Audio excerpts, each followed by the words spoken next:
dear students, welcome to the Shahu Screening 2022 of Maths class.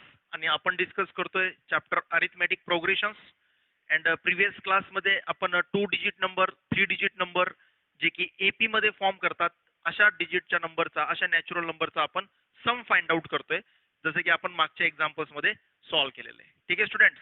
So आज आपण already या टाइपचे 2 क्वेश्चन्स आपण मागच्या क्लासमध्ये पाहिलेले आहेत. त्याच टाइपचा हा क्वेश्चन आहे आणि हा जो क्वेश्चन आहे तो शाहू स्क्रीनिंग 2017 मध्ये विचारला गेलाय. ठीक आहे, हा क्वेश्चन शाहू स्क्रीनिंग 2017 मध्ये विचारला गेलाय. तर या क्वेश्चनला कशा पद्धतीने सॉल्व्ह करायचे, कसं टॅकल करायचे बघूयात. कारण की बघा, हा जो क्वेश्चन आहे तो same as to the previous 2 questions त्याच टाइप मधला हा क्वेश्चन आहे. थोडा बहुत चेंज आहे बट कॉन्सेप्ट तोच आहे. कारण की मी तुम्हाला मागच्या क्लासमध्ये अशा टाइपचे एक्झाम्पल्स कसं सोडवायचे याच्यासाठी मी 3 स्टेप्स दिल्या होत्या. फर्स्ट स्टेप आहे form an AP. AP form करा, करेक्ट एपी फॉर्म करा. एपी फॉर्म झाली. दुसरी स्टेप आहे find the value of n. म्हणजे number of terms find out करा. आणि थर्ड वन आहे एस एन फाइंड आउट करा. याच 3 स्टेपने मी याला सॉल्व्ह करणार आहे. की एपी फॉर्म करणारे एपी कशाचा फॉर्म करायचे, ज्या पद्धतीची त्यांनी कंडिशन आपल्या समोर ठेवली आहे त्याच त्या कंडिशनला सॅटिस्फाय करणाऱ्या एपीज त्या टर्म्स मी या ठिकाणी आणणार.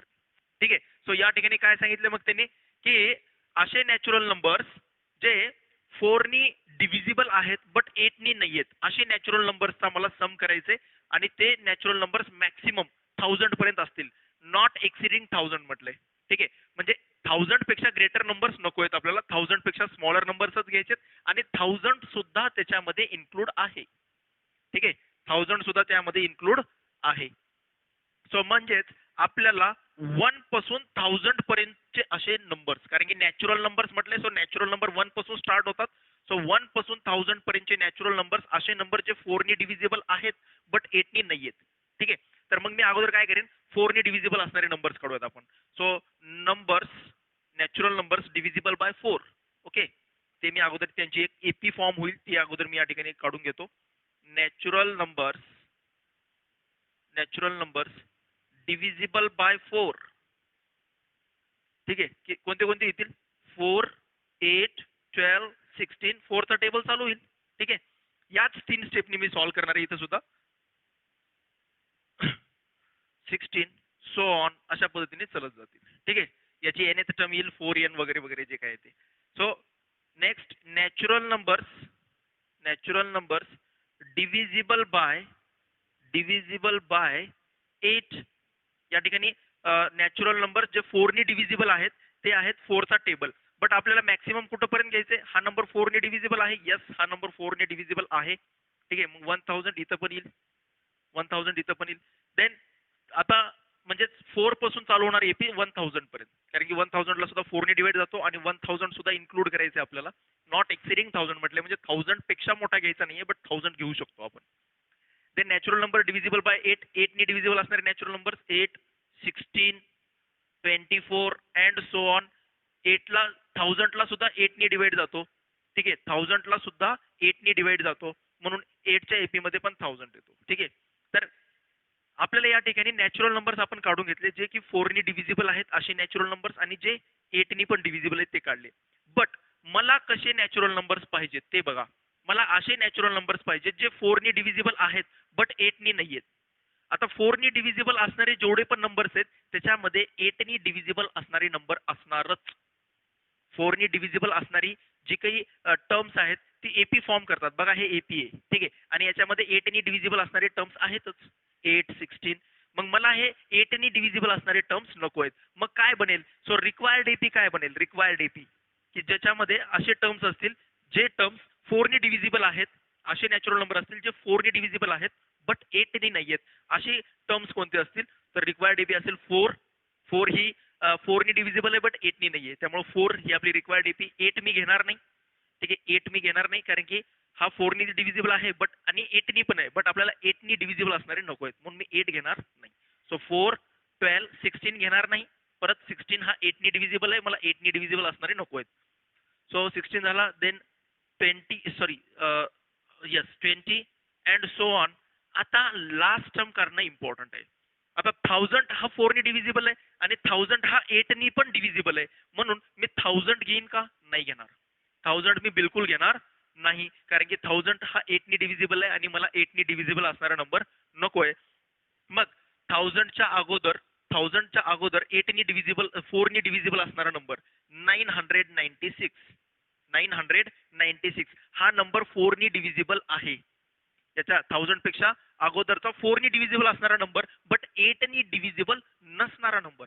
सो हा नंबरला 8 नी डिवाइड करा. 8 वन जा 8, 19 राहतो. परत 8 टू जा 16, 36 येतो. 36 ला 8 नी डिवाइड कम्प्लीट जात नाही. सो ही आली आपली लास्ट टर्म. 1000 येणार नाही, कारण की 1000 ला 8 नी कम्प्लीट डिवाइड होतो. ठीक आहे. सो ही आपली रिक्वायर्ड एपी भेटली. क्लिअर आहे. फर्स्ट स्टेप आपली कंप्लीट झाली. एपी भेटली. आता काढणार एन ची व्हॅल्यू. सो आता आपल्याला एन ची व्हॅल्यू काढण्यासाठी लास्ट टर्म, ठीक आहे, ही लास्ट टर्म आहे. सो ही कितव्या क्रमांकाची टर्म आहे माहिती नाहीये. सो मी कन्सिडर करणार this one is the nth term. ठीक आहे. So 996 is the nth term. So 996 ही जर nth टर्म असेल तर Tn इज इक्वल टू 996. मी अज्युम केलं की 996 ही nth टर्म आहे, कारण की कितव्या क्रमांकाची टर्म आहे आपल्याला माहिती नाहीये. So Tn is equal to 996.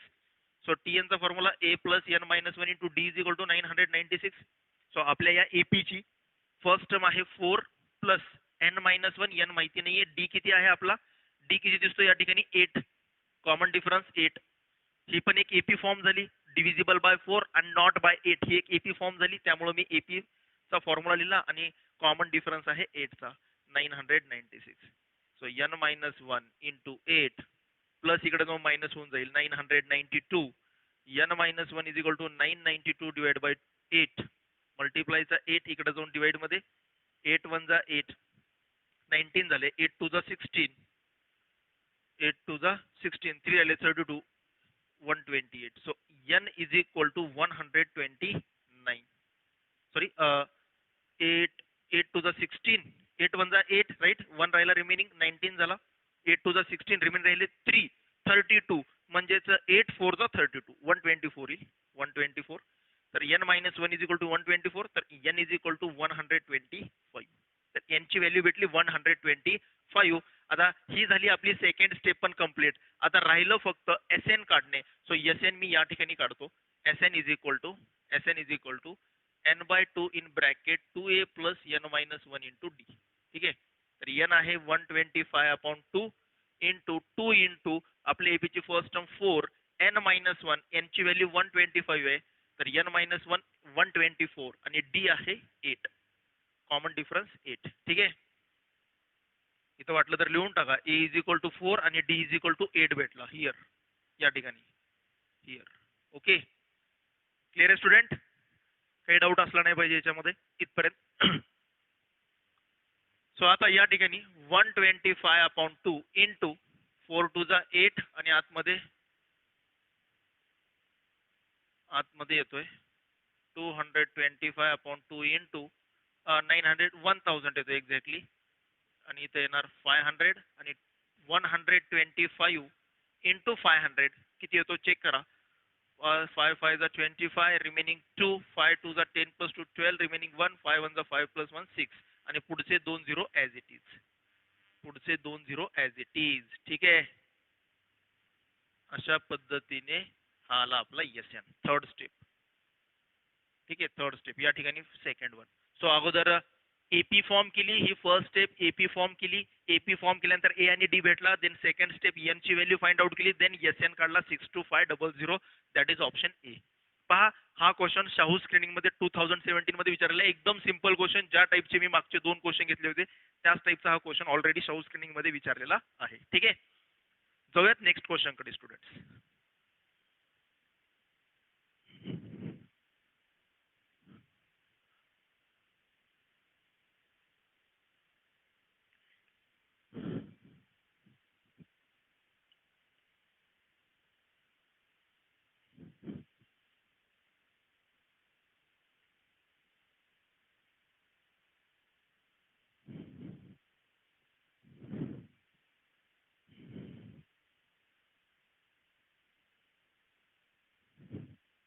चला Sn वरचे प्रॉब्लेम सॉल्व्ह करूयात. सम ऑफ n टर्म्स या टाईपचे काही examples.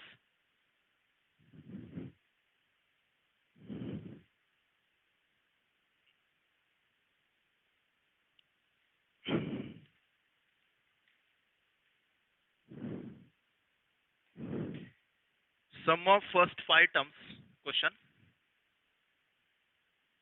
Sum of first five terms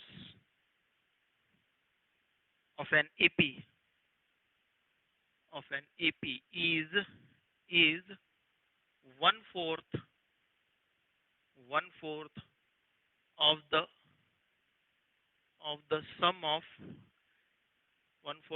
sum of next five terms if the first term is true, then the common difference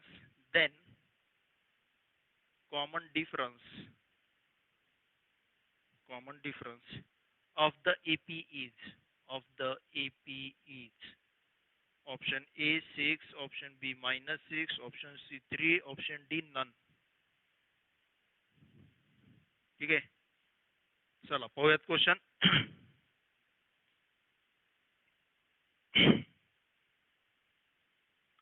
solution काय म्हटले पहा question मध्ये. Sum of first five terms of an AP. एक AP आहे, एपीच्या first five टर्मचा सम जो आहे तो कसा आहे, 1/4 of the sum of next five terms. Sum of first five टर्म्सचा जो सम आहे, पहिल्या 5 टर्मचा सम हा त्याच्या पुढच्या 5 टर्मच्या समच्या 1/4 आहे. नेक्स्ट फाइव टर्मच्या समच्या 1/4 आहे. ठीक आहे. सो आता आपल्याला या ठिकाणी जे मी लेक्चर नंबर 1 मध्ये सांगितलं होतं की general form of an AP. एपीचा जनरल फॉर्म हा तुम्हाला माहिती आहे, a plus d, a plus 2D, a plus 3D, A plus 4D अशा टाइप मध्ये जनरल फॉर्म असतो. ठीक आहे. सो मी डायरेक्टली अगोदर अकॉर्डिंग टू कंडिशन वापरतो. काय दिलेली कंडिशन आहे ती कंडिशन मी वापरणार आणि त्या कंडिशन मध्ये मग मी त्याला नंतर जनरल फॉर्म मध्ये शिफ्ट करणार. फॉर एक्झाम्पल समजा T1, ठीक आहे, पहिल्या 5 टर्म्स घ्यायचे एपीच्या, T1, T2, T3 and so on be the terms of let T1, T2, T3 be the terms of an AP. Me assume केलं की T1, T2, T3 हे काय आहेत, एखाद्या एपीच्या टर्म्स आहेत. ठीक आहे. तर ह्या एपीच्या टर्म्स आहेत, अशा चलत चाललेत या टर्म्स पुढे. भरपूर टर्म्स असू शकतात, पण आपल्याला फक्त जी कंडिशन दिलेली आहे ती पहिल्या 10 टर्म्स बद्दल कंडिशन दिली आहे. पहिले 5 टर्म हे नंतरच्या 5 टर्मच्या 1/4 आहेत. ठीक आहे. मग ही एक एपी घेतली. आता या एपी मध्ये अकॉर्डिंग टू क्वेश्चन काय दिले, क्वेश्चन मध्ये काय दिले, फर्स्ट 5 टर्मचा सम. तर मी पहिल्या 5 टर्मचा सम घेतो या ठिकाणी. T1 plus T2 plus T3 plus T4 plus T5. Right आहे का. हे फर्स्ट 5 टर्म्स जसं त्यांनी सांगितलंय, फर्स्ट 5 टर्मचा सम जो आहे तो त्याच्या नेक्स्ट 5 टर्म्सच्या आता याच्या पुढच्या नेक्स्ट 5 टर्म्स कोणते आहेत, 5 च्या नंतर कोण येतो, T6, T7, T8, T9 आणि T10. हे झाल्या 5 च्या नंतर येणाऱ्या नेक्स्ट 5 टर्म्स. ह्या नेक्स्ट 5 टर्म्सचा जर मी 1/4 घेतला, या नेक्स्ट 5 टर्म्सच्या समचा जर मी 1/4 घेतला तर मला फर्स्ट 5 टर्म्सचा काय भेटतो, सम भेटतो. अशी त्यांनी कंडिशन दिली आहे. राईट. तर आता या कंडिशन मध्ये ही मी कंडिशन T1, T2, T3 या टाइप मध्ये वापरली. आता मी यांना जनरलाइज करणार. कशामध्ये, याला मी ओपन आउट करणार. कशा पद्धतीने, general form of an AP. या प्रत्येक टर्मच्या ठिकाणी मी एपीचा जनरल फॉर्म पुट करणार. मी या प्रत्येकाच्या ठिकाणी पुट करणार. तर काय येऊन जाईल बघा, T1 म्हणजेच first term that is A असते, T2 that is A plus D, T3 that is A plus 2D, T4 A plus 3D, A plus 4D. Right आहे. हे लिहिले मी टर्म्स. इकडे 5 टर्म्स होत्या, 1 2 3 4 5 टर्म्स. ठीक आहे. फक्त मी जनरल फॉर्म लिहितो या ठिकाणी. जे T1, T2, T3 आहेत ते एपी आहेत आणि एपी मध्ये असतील तर त्यांचा जनरल फॉर्म मी या ठिकाणी पुट केला. Okay.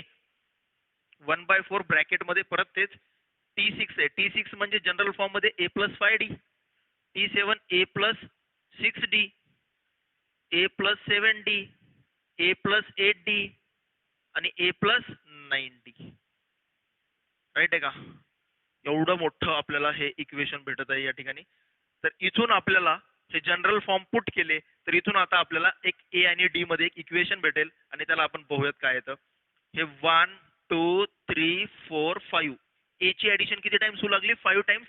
So 5A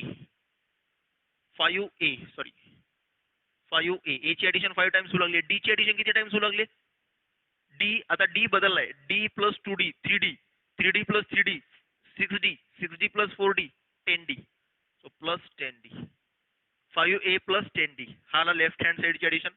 1/4 in bracket इकडं ए 1 2 3 4 5 1 2 3 4 5 इकडं पण आला 5A प्लस डी किती टाइम्स आला 5 plus 6 11, 11 plus 7 18, 18 plus 8 18 plus 8 18 plus 8 26, 26 plus 9 26 plus 9 35D 35D इथपर्यंत काही अडचण असली नाही पाहिजे बघा.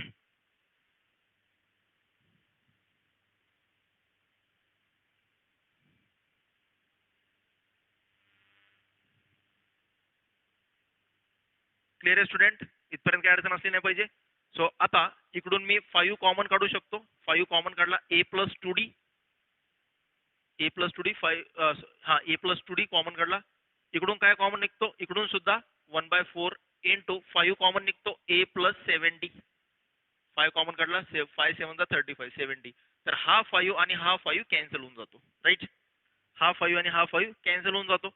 राहतो काय ए प्लस 2D आणि या डिवाइडचा 4 इकडे येऊन मल्टिप्लिकेशन मध्ये टाकला, इकडे राहतो ए प्लस 7D. तर मल्टिप्लाय केल्यास येऊन जाईल 4A plus 2D is equal to A plus 7D. 4A plus 2D is equal to A plus 7D right आहे ना. ओके, सो हा प्लस इकडे शिफ्ट करा 3A is equal to 5D 3A is equal to 5D. तर ए आणि D मधलं मला एक रिलेशन भेटू लागले बघा. ए आणि डी मध्ये काय भेटू लागले, एक रिलेशन भेटू लागले. ठीक आहे चला 5A या ठिकाणी एक रिलेशन भेटतोय मला, बट इथून आपल्याला एक रिलेशन भेटलं 3A is equal to 5D. Okay, इथपर्यंत रिलेशन आलं. आता या ठिकाणी येऊन आपल्याला लक्षात द्यायला पाहिजे की अरे आपल्याला तर कॉमन डिफरन्स काढायचा होता, पण आपल्याला ए आणि डी मध्ये इक्वेशन भेटले. तर थोडंसं क्वेश्चन कडे पहा. क्वेश्चन मध्ये आपल्याला फर्स्ट टर्म दिलेली आहे, फर्स्ट टर्म आपल्याला क्वेश्चन मध्ये दिलेली आहे. So therefore A is equal to since A is equal to 2. ठीक आहे, ए ची व्हॅल्यू दिलेली आहे म्हणजे ए ची व्हॅल्यू या ठिकाणी पुट केली की डी ची व्हॅल्यू भेटून जाईल. Since a is equal to 2, so therefore 3 into 2 is equal to 5D, so 6 is equal to 5D. 6 is equal to 5D.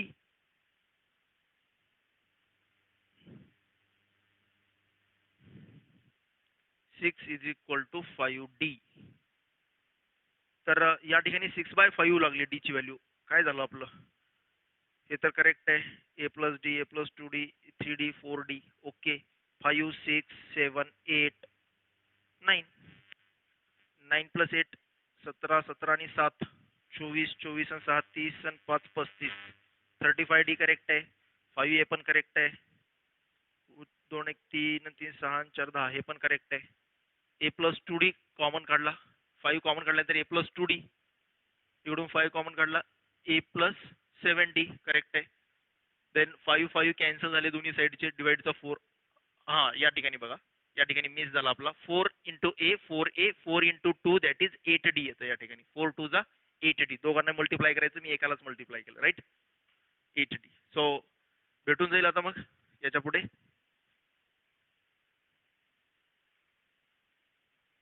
So 4A that is 3A आणि या ठिकाणी गेल्यास काही 7D minus 8D. So minus d is equal to 3A. So since A is equal to 2, आपल्याला question मध्ये सांगितलं a is equal to 2.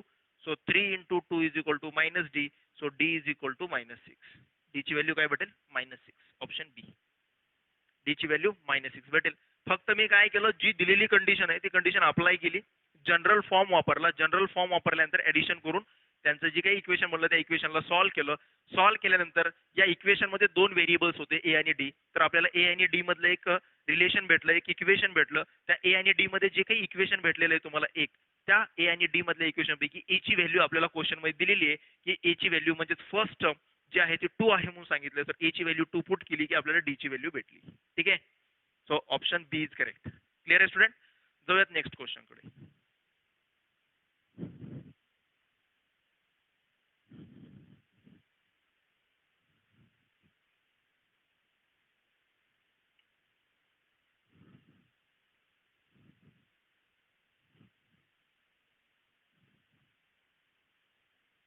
काही जणी तर सम ऑफ n टर्मचा आपण फॉर्म्युला वापरून सॉल्व्ह करू शकतात. याला दुसरी पण मेथड आहे सॉल्व्ह करण्यासाठी. मी जनरल टर्म्स वापरून सम केला. ठीक आहे, T1 T2 जे पण टर्म्स दिल्या होत्या एपी मधल्या त्यांना मी जनरल फॉर्म मध्ये आणलं आणि मग सम केला. काही मुलं काय करतील की त्या ठिकाणी डायरेक्ट एन चा फॉर्म्युला वापरतील की सर फर्स्ट n टर्मचा सम करतायत तर दॅट इज 5/2. अशा पद्धतीने पण स्टुडंट्स त्या ठिकाणी सम ऑफ n टर्मचा पण यूज करू शकतात. ठीक आहे.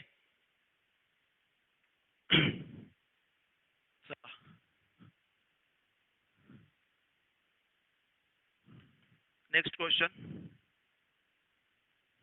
The sum of, sorry, the maximum value, the maximum value of the sum, the maximum value of the sum of AP, sum of AP 50, 48, 46, 44 and so on is option A 648, option B 450, option C 558, option D 650. काय म्हटलंय बघा या question मध्ये की ही maximum value आपल्याला या समची जी आहे ती मॅक्सिमम व्हॅल्यू आपल्याला फाइंड आउट करायची, right? Okay. The maximum value of the sum of AP 50, 48, 46, 44 is sum, maximum sum find out करायचे, मॅक्सिमम सम. आता थोडासा विचार करायचे जास्तीत जास्त सम किती असेल. खूप चांगला क्वेश्चन आहे, बेस्ट क्वेश्चन आहे बघा. तर एखाद्या एपीचा मॅक्सिमम सम केव्हा भेटतो? आता जर एपी जर दिसत असेल तुम्हाला की इन्क्रीजिंग एपी आहे, इन्क्रीजिंग एपी कशाला म्हणतो आपण? इन्क्रीजिंग एपी आपण तेव्हा म्हणतो ज्यावेळेस कॉमन डिफरन्स हा ग्रेटर दॅन 0 असतो. ठीक आहे. आणि डिक्रीजिंग एपी केव्हा म्हणतो आपण? Decreasing AP. So decreasing AP आपण त्यावेळेस म्हणतो ज्यावेळेस डी हा लेस दॅन 0 आहे, म्हणजे डी हा निगेटिव्ह आहे. तर या ठिकाणी इन्क्रीजिंग एपी मध्ये आपण समची मॅक्सिमम व्हॅल्यू सांगू शकत नाही, नॉट डिफाईन्ड. कारण की nth टर्म ही वाढतच चालली आहे. समजा एक मी एपी घेतला 3, 7, 11, 15 अँड सो ऑन. या एपीची मॅक्सिमम सम सांगा म्हटलं तर तुम्ही ते कॅन नॉट बी डिफाईन्ड. ठीक आहे, नॉट डिफाईन्ड. त्याची मॅक्सिमम सम सांगू शकत नाही का? कारण की याच्या टर्म्स वाढतच चाललेत. कुठपर्यंत वाढत जाणार आहेत एक्झॅक्टली माहिती नाहीये, बट हे याच्या टर्म वाढतच चालले तर याची लास्ट टर्म माहिती नाहीये, तर आपल्याला याचा सम सांगता येणार नाही. ठीक आहे, एक्झॅक्टली सम सांगता येणार नाही कारण की ही इन्क्रीजिंग एपी आणि वाढतच चालली आहे. त्यामुळे याचा मॅक्सिमम सम आपल्याला सांगता येणार नाही. बट ज्यावेळेस डिक्रीजिंग एपी असते त्यावेळेस आपण त्यांचा मॅक्सिमम सम सांगू शकतो, मॅक्सिमम सम. तर या ठिकाणी बघा 50, 48 म्हणजे कॉमन डिफरन्स किती आला? 48 मायनस 50. नेक्स्ट टर्म मधून प्रिव्हियस टर्म सबट्रॅक्ट, -2. परत या ठिकाणी -2, परत या ठिकाणी -2. म्हणजे जो -2 जो आहे तो 0 पेक्षा लहान आहे, म्हणजे डी जो आहे तो निगेटिव्ह येतो या ठिकाणी. जर कॉमन डिफरन्स निगेटिव्ह असेल तर त्या ठिकाणी आपण त्या एपीचा मॅक्सिमम सम सांगू शकतो. आता कसं सांगू शकतो ते नीट समजून घ्या. 50, 48, 46, 44 अँड सो ऑन. तर maximum sum of the AP on the nth term depends on nth term. या एपीचा मॅक्सिमम सम काय येणार आहे हे nth टर्म वरती डिपेंड करतं. कसं? जर मॅक्सिमम सम येणार आहे तर हे बघा, ही डिक्रीजिंग एपी आहे. ही डिक्रीजिंग एपी काही वेळानंतर काही वेळापर्यंतच ही पॉझिटिव्ह राहील. टर्म्स हे काही वेळापर्यंतच पॉझिटिव्ह राहतील. काही वेळानंतर काही टर्म्स झाल्यानंतर ह्या जे टर्म्स आहेत ते निगेटिव्ह टर्म्स यायला होतात, निगेटिव्ह टर्म्स स्टार्ट होतात. बघा 46, 44, 42, 40 असं करत करत तुम्ही 5, 4, 2, 0 आणि -2, -4 अशा निगेटिव्ह मध्ये पण टर्म्स जातील. जर टर्म्स निगेटिव्ह मध्ये गेल्या की मग त्या ठिकाणी मॅक्सिमम सम होणार नाही. मॅक्सिमम सम केव्हा असेल? ज्यावेळेस या एपीची nth term of given AP is, या एपीची nth टर्म ही काय असली पाहिजे? Is either 0. या एपीची मॅक्सिमम nth टर्म, या एपीची जे लास्ट टर्म आहे nth टर्म आहे ती एकतर 0 असली पाहिजे और एनी पॉझिटिव्ह नंबर. कारण की निगेटिव्ह नंबर यायला जर स्टार्ट झाले तर आपला जो सम होता तो कमी कमी व्हायला चालू होईल. लक्षात येते मी काय म्हणतोय ते? खूप इंटरेस्टिंग क्वेश्चन आहे बघा. जर मी असं घेतलं 4, 2, 0, -2, -4, -6 अशा पद्धतीने, तर या एपीचा मॅक्सिमम सम किती होता? 6. क्लिअरली म्हणता येईल का? बरं 6 हा मॅक्सिमम सम होता या पूर्ण एपीचा. असं का म्हणतोय मी? कारण की बघा 0च्या नंतर निगेटिव्ह नंबर यायला चालू झाले आणि निगेटिव्ह नंबरमुळे सम काय व्हायला चालू झाला, कमी व्हायला चालू झाला. इथपर्यंत टर्म त्या थर्ड टर्म पर्यंत सम होता 6. नंतर झाला 6 - 2 सम झाला 4. 6 नंतर 4 6 - 2 4 नंतर 4 - 4 नंतर सम झाला 0. म्हणजे पहिल्या 3 टर्मचा सम 6, पहिल्या 4 टर्मचा सम 4, पहिल्या 5 टर्मचा सम 0. असं हे काय व्हायला चालू झालं, निगेटिव्ह पासून सम काय व्हायला चालू झाला, कमी व्हायला चालू झाला. सो त्याच पद्धतीने म्हणून या एपीचा मॅक्सिमम सम जो असतो तो कुठपर्यंत असतो, तर त्या एपीची एखादी टर्म जी एकदम शेवटची जी टर्म आहे ती जी म्हणजे या एपी मध्ये येणारी एकतर टर्म जी आहे ती एकतर पॉझिटिव्ह नंबर असला पाहिजे किंवा 0 असला पाहिजे. कारण की त्याच्यानंतर जिथून जिथून एपीच्या टर्म्स निगेटिव्ह यायला चालू झाल्या तिथून एपीचा सम कमी व्हायला चालू होईल. आपल्याला मॅक्सिमम व्हॅल्यू विचारली आहे समची, तर जी nth टर्म आहे ती एकतर 0 असेल किंवा 0ला सोडून कुठला तर पॉझिटिव्ह नंबर असेल. कारण की निगेटिव्ह नंबर आला, निगेटिव्ह नंबर जर आपण घेतला तर सम कमी झालेला भेटतो. तर निगेटिव्हच्या जस्ट अगोदर असणारी जी टर्म आहे त्या टर्मला मी nth टर्म म्हटलोय. या एपी मध्ये कुठेतरी निगेटिव्ह टर्म स्टार्ट होणार आहेत, बट निगेटिव्ह टर्म स्टार्ट होण्याच्या जस्ट अगोदरची जी टर्म आहे त्याला मी nth टर्म म्हणतोय. आणि ती nth टर्म ही एकतर 0 असेल किंवा कुठला तरी पॉझिटिव्ह नंबर असेल. म्हणजेच 1/2 असू शकतो, 1/3 असू शकतो, 0च्या जवळपासचा पॉझिटिव्ह नंबर कुठलाही असू शकतो. बट जी टर्म आहे, जी निगेटिव्ह टर्म्स स्टार्ट होण्याच्या अगोदरची जस्ट बिफोरची जी टर्म आहे ती एकतर 0 असेल किंवा पॉझिटिव्ह नंबर असेल. ठीक आहे. स्मॉलेस्ट 0 और स्मॉलेस्ट पॉझिटिव्ह नंबर, 0 और स्मॉलेस्ट, याला आपण म्हणूयात एनी म्हणण्यापेक्षा एनी करेक्ट होणार नाही, स्मॉलेस्ट पॉझिटिव्ह नंबर. एकतर तो nth टर्म जी आहे ते स्मॉलेस्ट पॉझिटिव्ह नंबर असेल. ठीक आहे. So maximum value of sum of terms when the nth term, maximum value of sum of terms, maximum value of sum is when the nth term of given AP is either 0 or smallest positive number. हे एवढा part तुम्हाला माहिती असला पाहिजे. हाच या क्वेश्चनचा main point आहे. ठीक आहे. तर इन्क्रीजिंग एपी मध्ये मॅक्सिमम व्हॅल्यू सांगता येत नाही, डिक्रीजिंग एपी मध्ये मॅक्सिमम व्हॅल्यू सांगता येते आणि ती मॅक्सिमम सम सांगता येते. आणि मॅक्सिमम सम कुठं असते, तर निगेटिव्ह टर्म स्टार्ट होतात त्याच्या जस्ट बिफोरची टर्म जी आहे ती एकतर 0 असेल किंवा स्मॉलेस्ट पॉझिटिव्ह नंबर असेल. तर आपल्याला या एपी कडे बघून सांगता येतो की याची सगळ्यात स्मॉलेस्ट पॉझिटिव्ह नंबर हा काय असेल. तर याचा सगळ्यात स्मॉलेस्ट पॉझिटिव्ह नंबर 2 असेल या ठिकाणी पुढे गेल्यानंतर, कारण की 2 चा डिफरन्स आहे. तर 44 42 40 असं करत करत हे 2 पर्यंत जाणार आणि 2च्या नंतर काय येणार 0. म्हणजे इथं स्मॉलेस्ट पॉझिटिव्ह नंबर नाही भेटणार, इथं डायरेक्ट काय भेटणार 0. आणि 0च्या नंतर काय येणार -2 येणार पुढे जाऊन. 0च्या नंतर काय येणार -2 येणार. म्हणून या ठिकाणी निगेटिव्ह टर्मच्या जस्ट बिफोरची टर्म ही 0 आहे. म्हणून या ठिकाणी जे काही nth टर्म आहे ती काय असणार आहे 0. तिथं या 0 पर्यंतच आपल्याला मॅक्सिमम सम भेटेल. बघा 0 पर्यंतच आपल्याला मॅक्सिमम सम भेटणार आहे. 0च्या पुढच्या टर्मला सम आपला कमी व्हायला चालू होणार आहे. पुढच्या टर्म्सला जर तुम्ही इन्क्लूड केलात तर तुमचा सम जो अगोदर होता त्याच्यापेक्षा कमी भेटेल. तर मॅक्सिमम सम या एपीचा मॅक्सिमम सम हा 0ची जी टर्म आहे तिथपर्यंतच सम केल्यास आपल्याला मॅक्सिमम व्हॅल्यू भेटेल, मॅक्सिमम सम भेटेल. ठीक आहे. तर मग आता मला काढायचंय की मला मॅक्सिमम समच काढायचं आहे. तर मॅक्सिमम सम काढण्यासाठी मला ऍडिशन कुठपर्यंत करावी लागेल, या 0 टर्म पर्यंत. तर ही 0 टर्म कितव्या क्रमांकाला आहे, कितव्या क्रमांकाची ही 0 टर्म आहे ते मला काढायचंय. सो लेट nth टर्म बी 0, nth टर्म बी 0. 0 तर येणार आहे, कन्फर्म कळालं या एपी वरून 0 येणार आहे. ठीक आहे. त्यामुळं 0 येणार आहे हे कन्फर्म कळालं. तर nth टर्म 0 असेल. So that is Tn is equal to 0. So 50 plus n-1 into d, common difference किती आहे -2 is equal to 0. So n-1 into -2 is equal to -50. -2 इकडे जाऊन डिवाइड मध्ये, -50 अपॉन -2, मायनस झाला plus, n-1 is equal to 25, n is equal to 26. So जी काही 0 ही term आहे, ही 0 term जी आहे ती 26व्या क्रमांकाला येते. म्हणजेच आपल्याला एपी जी काही एपी दिलेली आहे त्याच्या स्टार्टिंग पासून 26th टर्म पर्यंतच सम करायचंय. 27th टर्म जर घेतली तर सम कमी होईल, म्हणून आपल्याला सम फक्त 26th टर्म पर्यंत करायचे. So that is therefore S26 is equal to 26 upon 2, 2a, a that is 50 plus n-1, n that is 26, n-1 25, d that is -2. Common difference किती आहे -2. इथं आला 13, इथं आला 100 प्लस इंटू मायनस मायनस येणार मल्टिप्लाय केल्यास 50. So 13 into 50 that is 650. 650. Option D is correct बेटा. ठीक आहे, ऑप्शन डी इज करेक्ट. तर त्या या दिलेल्या एपी मध्ये सगळ्यात मॅक्सिमम सम जो आहे तो 650 असेल.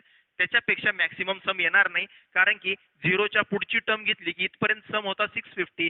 याच्या पुढची टर्म -2 घेतली की 650 प्लस -2 म्हणजे सम येणार 648. म्हणजे सम कमी झाला आपला. तर मॅक्सिमम सम कुठपर्यंत असतो?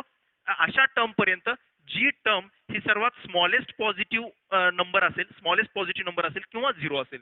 तर या एपी मध्ये 0 येणार हे आपल्याला माहिती होतं, म्हणून स्मॉलेस्ट पॉझिटिव्ह नंबर आपल्याला भेटणार नाही. तर आपल्याला या ठिकाणी जी स्मॉलेस्ट नंबर आहे ती आपल्याला 0 भेटेल. ठीक आहे, स्मॉलेस्ट पॉझिटिव्ह नंबर भेटणार नाही, तर मला डायरेक्ट 0 भेटेल. 0च्या पुढची टर्म निगेटिव्ह आहे. तर जस्ट निगेटिव्हच्या बिफोरची टर्म घ्यायची तुम्हाला, तिथपर्यंत सम करायचे, ती असेल तुमची मॅक्सिमम सम. ठीक आहे, बेस्ट क्वेश्चन होता, तुम्हाला पण आवडला असेल. खूप जणांना क्वेश्चन मला माहिती आहे. ठीक आहे, चला.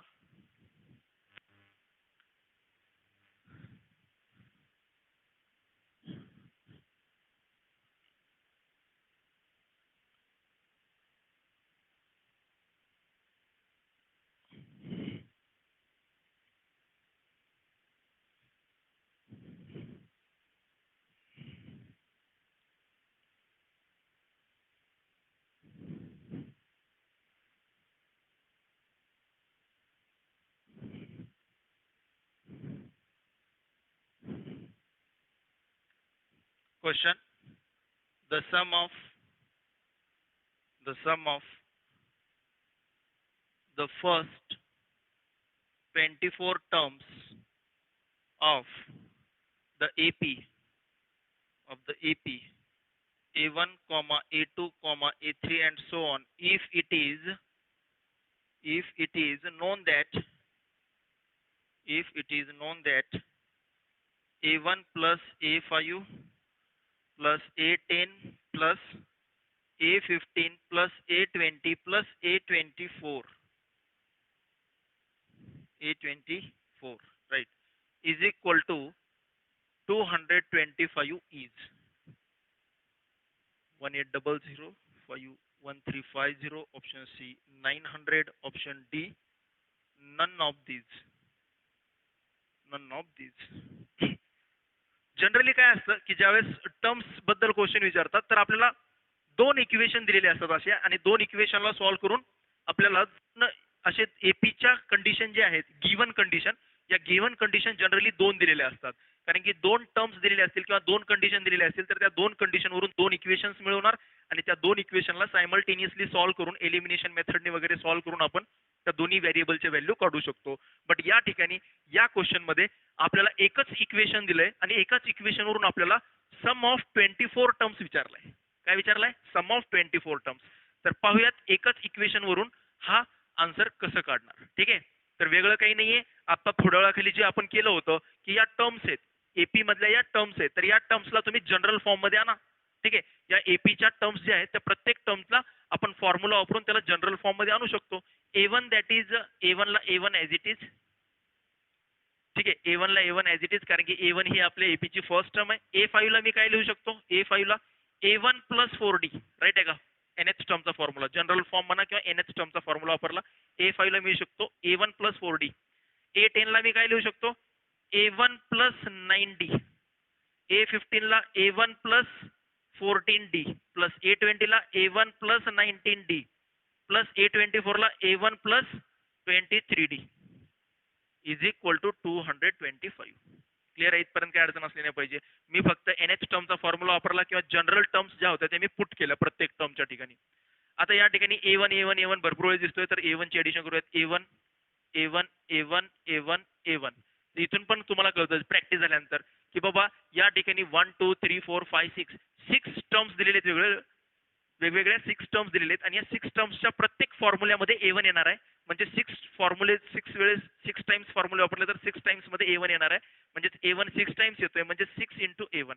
1 2 3 4 5 6 हे वरून पण कळतं आणि असं लिहून पण कळतं. ठीक आहे, so 4D 9D 14D 19D 23D. ठीक आहे, याची व्यवस्थित ऍडिशन करून घेऊयात आपण. 23 19 14 9 and 4. 9 4 13 17 17 36 9 3 17 17 आणि 10 27 26 26 आणि 3 29 दोन येईल. 2 to the 4 4 plus 2 6 69. ठीक आहे, 69 सम येईल 69. So 69D is equal to 225 is equal to 225. ठीक आहे, तर याच्यामधून 3 कॉमन निघतो बघा, लेफ्ट हँड मधून 3 कॉमन निघतो. सो 3 कॉमन काढला, इथं राहील 2A1 plus 3 to the 6 3 3 9 23D is equal to 225. मल्टिप्लायचा 3 इकडे जाऊन डिवाइड मध्ये 2A1 plus 23D is equal to 225/3. ठीक आहे,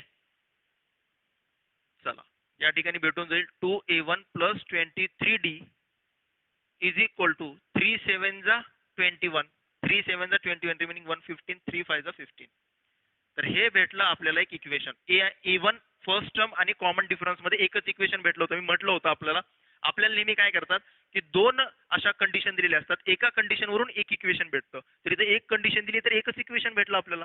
जर दोन कंडिशन दिल्या असत्या तर दोन कंडिशनवरून दोन इक्वेशन्स आले असते A1 आणि D च्या फॉर्म मध्ये, आणि मग मी त्यांना सायमल्टेनियसली इक्वेशन मध्ये सॉल्व्ह करून A1 आणि D ची व्हॅल्यू फाइंड आउट केली असती. बट या ठिकाणी एकच इक्वेशन दिलंय, तर एका इक्वेशनला सॉल्व्ह करून एका कंडिशनला सॉल्व्ह करून एकच इक्वेशन भेटलं. आता याचाच यूज करून हे S24 म्हणजेच आपल्याला सम ऑफ फर्स्ट 24 टर्म्स काढायचे, तर ते जे काढायचे त्याला मी एक वेळेस बघेन. नाव S24 is equal to 24/2 in bracket 2 into आपल्या एपीची फर्स्ट टर्म काय आहे 2, एपीची फर्स्ट टर्म काय आपल्या A1 राईट. फर्स्ट 24 टर्म्स याच एपीचा सम करायचे, तर फर्स्ट टर्म आहे A1. So 2A1 plus 24 terms that is 24 minus 1 that is 23 into common difference माहिती नाहीये, कॉमन डिफरन्सला आपण डी अज्युम केले 23D. सो इथे येतो 12 इंटू ब्रॅकेट मध्ये आला 2A1 प्लस 23D. ठीक आहे, तर हे आपण फाइंड आउट केलं, एका कंडिशनवरून एक इक्वेशन फाइंड आउट केलं. आणि आता याच्या पुढे तर मला काही सॉल्व्ह करता येत नाही, म्हणून मी काय केलं, जे फाइंड आउट करायचे त्याला एक वेळेस मी सिम्प्लिफाय केलं. S24 काढायचे तर S24 ला सिम्प्लिफाय केल्यानंतर काय भेटलं मला 12 इंटू 2A प्लस 23D. याला बघितल्यानंतर आठवलं पाहिजे की 2A1 प्लस 23D म्हणजेच कोण आहे, 23D म्हणजेच कोण आहे 75. सो देअर फोर S24 म्हणजेच 12 इंटू 75 कुठून आलं, फ्रॉम 1. फ्रॉम 1 मध्ये आपण सांगितलं होतं की 2A1 प्लस 23D म्हणजेच याची व्हॅल्यू किती असणार 75. तर इथं जी व्हॅल्यू फाइंड आउट करायची त्याच्यामध्ये पण बाय कोइन्सिडेंटली योगायोग म्हणू शकत नाही तुम्ही या ठिकाणी, कारण हे क्वेश्चन मुद्दाम विचारलं या ठिकाणी. हीच सम ऑफ 24 टर्म्सच का विचारलंय, कारण की सम ऑफ 24 टर्म्स मध्ये 2A1 प्लस 23D हे येणार आहे आणि 2A1 प्लस 23D येणार आहे, आणि याची व्हॅल्यू आपल्याला ऑलरेडी माहिती आहे, म्हणून त्यांनी 24 टर्म्सचा सम विचारलाय. ठीक आहे, सो 12 5 जा 60 रिमेनिंग 6 900. 24 टर्मचा सम असेल 900. Option C is correct. ठीक आहे,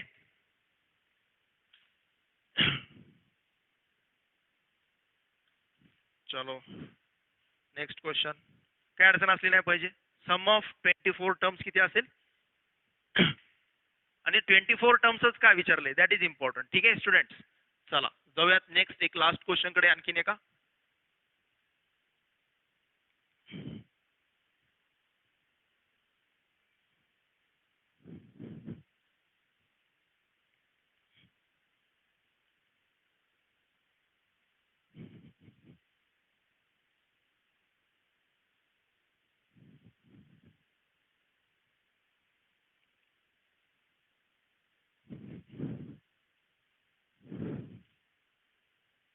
if S1 is equal to 3 7 11 15 up to 125 terms and S2 is equal to 4 7 10 13 up to 125 terms, then how many terms are there, how many terms are there in S1 that are in S2? That are in S2.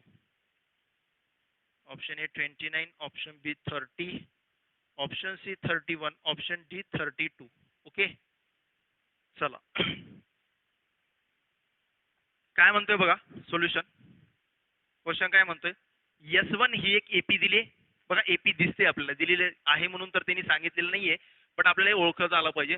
3 + 4 7, 7 + 4 11, 11 + 4 15. तर S1 ही एक AP आहे, S2 ही एक अनादर AP आहे, दुसरी different AP आहे. आणि आपल्याला असं विचारलंय की how many terms are there in S1 that are in S2, की S1 मध्ये अशा किती टर्म्स आहेत ज्या S2 मध्ये पण आहेत. म्हणजेच S1 आणि S2 मधल्या टोटल कॉमन टर्म्स आपल्याला फाइंड आउट करायचे. We are going to find out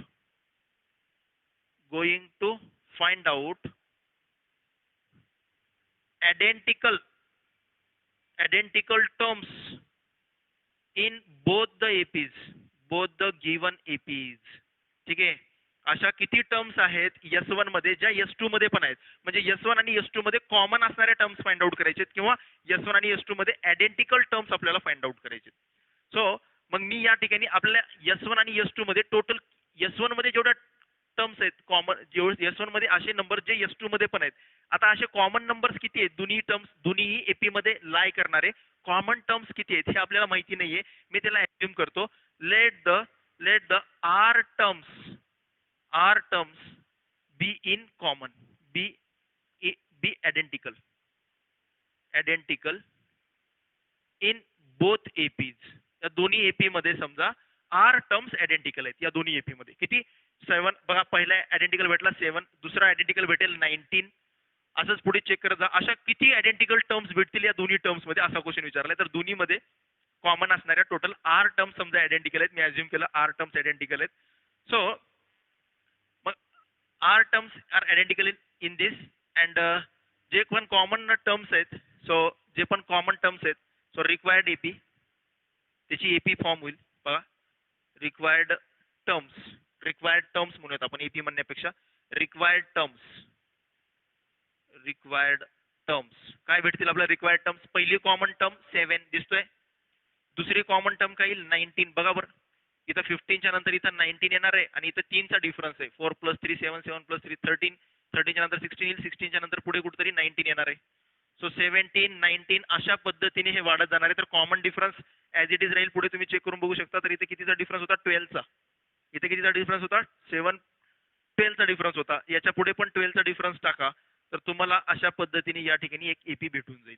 ठीक आहे, 7 19 19 + 12 31 अँड सो ऑन. ही आपली एक रिक्वायर्ड टर्म्स होत्या. या टर्म्स किती आहेत ते मला फाइंड आउट करायचे.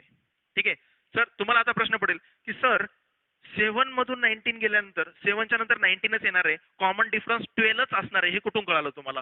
तर बेटा इथून दोन गोष्टी आहेत त्याला समजण्याच्या, की एकतर सेकंड टर्म काढा, 15 च्या नंतर 19 येणार आहे. ठीक आहे, 4 चा डिफरन्स 19. आणि इथं पण चेक करत बसा, 13 च्या नंतर 16, 16 च्या नंतर 19. म्हणजे एक प्रॅक्टिकली बघणे हे एक मेथड आहे. दुसरी मेथड जी व्हेरी व्हेरी इम्पॉर्टंट आहे, की या पहिल्या S1 चा कॉमन डिफरन्स होता 4, ST चा कॉमन डिफरन्स होता 3, राईट. S1 चा कॉमन डिफरन्स होता 4, S2 चा कॉमन डिफरन्स होता 3. तर या दोन्ही मध्ये जे पण कॉमन टर्म्स असतील, जे पण कॉमन नंबर्स असतील या दोन्हीही एपी मध्ये, त्यांचा कॉमन डिफरन्स हा 4 आणि 3 च्या LCM च्या इक्वल मध्ये असेल. 4 आणि 3 च्या LCM च्या इक्वल मध्ये असेल.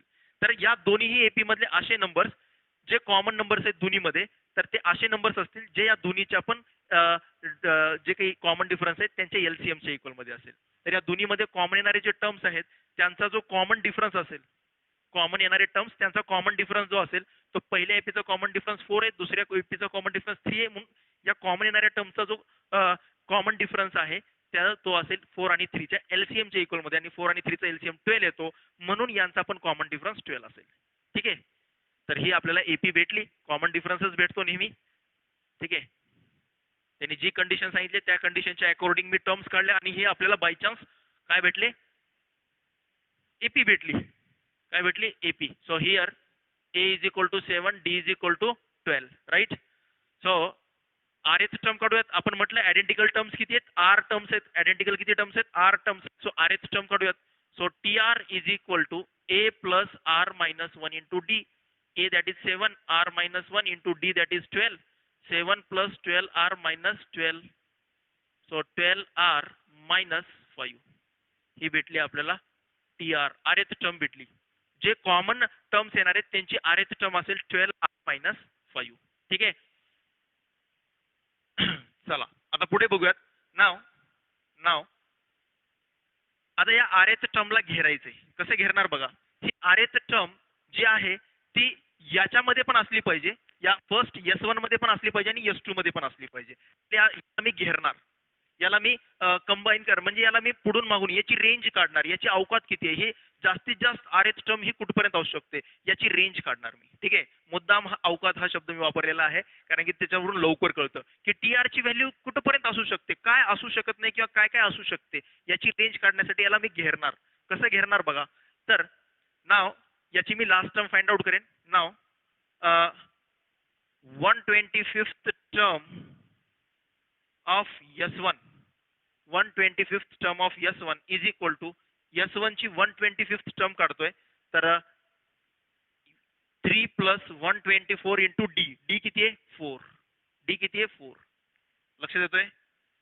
सो किती भेटेल मग या ठिकाणी तुम्हाला 124 टर्म या ठिकाणी जर तुम्ही सॉल्व्ह केलात 124 into 4 तर 499. ठीक आहे. तर S1 ची लास्ट टर्म म्हणजे S1 ची 125th टर्म भेटते 499 and 125th term of S2 125th term कारण की इथं पण टोटल किती टर्म्स आहेत 125 टर्म्स आहेत. मग शेवटची टर्म कोणती आहे ती बघतोय मी. 125th टर्म ऑफ S2 ची 125th टर्म काय असेल 4 प्लस त्यासाठी formula 4 plus n minus 1 124 into common difference 3 चा या ठिकाणी. सो 124 इंटू 3 केला किती भेटून जाईल एक 372 म्हणजे इथे येतोय 376 राईट आहे ना. 2 1 4 3 जा 12 प्लस 1 3 2 जा 6 प्लस 1 7 हा राईट आहे. 372 प्लस 4 376. तर या फर्स्ट एपी मध्ये लास्ट टर्म आहे 499. फर्स्ट एपी ची लास्ट टर्म आहे 499. सेकंड एपी ची लास्ट टर्म आहे 376.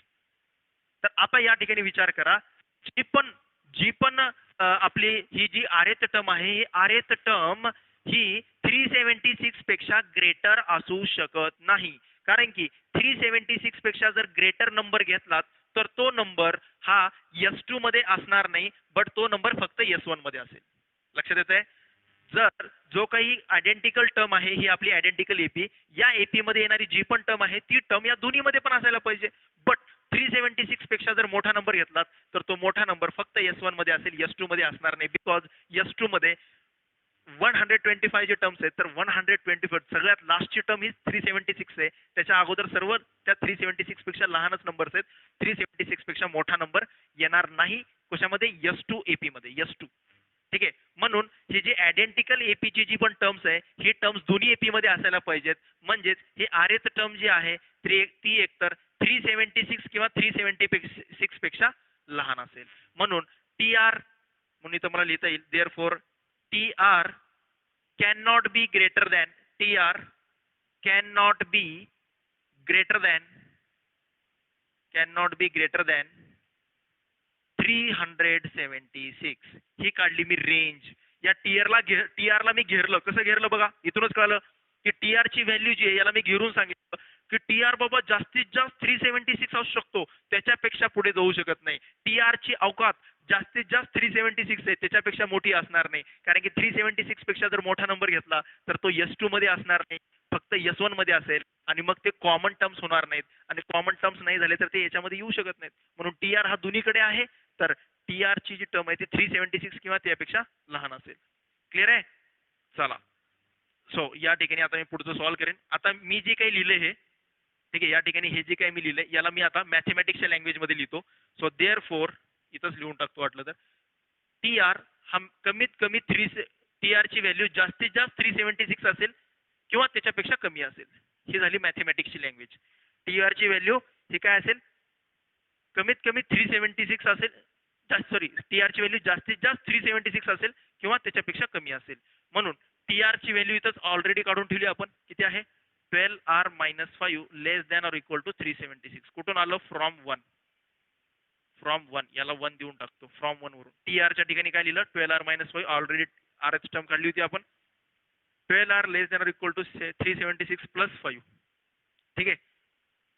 So 12R less than or equal to 381. Right आहे. चला, सो काय भेटून जाईल मग आपल्याला या ठिकाणी? R less than or equal to 381/12. So आता R जो आहे तो टर्म आहे. सो Rth टर्म, तर नंबर ऑफ टर्म्स R जी आहे ती टर्म आहे. So R must be a natural number. R ही मी टर्म आहे. Rth टर्म ही कधी 1.5, 2.5, 1.7, 2.7 असं कधी डेसिमल मध्ये येत नाही. टर्म ही इंटिजर नॅचरल नंबर मध्ये असते. 1 term, 2 second term, third term, fourth term. म्हणून R ही एक टर्म आहे. So R must be A, R हा काय असला पाहिजे? Must be a natural number. R हा 100% नॅचरल नंबर असेल. ठीक आहे. सो R हा नॅचरल नंबर असेल आणि R ची व्हॅल्यू ही याच्यापेक्षा लहान असणार. सो इथं जर मी काढलं आन्सर तर काय येतं बघा? 12 3 जा 16 डिवाइड केलं मी मिक्स्ड फ्रॅक्शन मध्ये आन्सर काढतो. 12 3 जा 36 रिमेन राहिला 21 31. सो 12 3 जा 36 रिमेनिंग 2 21 झाला. 12 1 जा 12.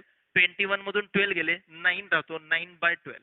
तर R ची व्हॅल्यू ही 31 होल 9/12 पेक्षा लहान असेल.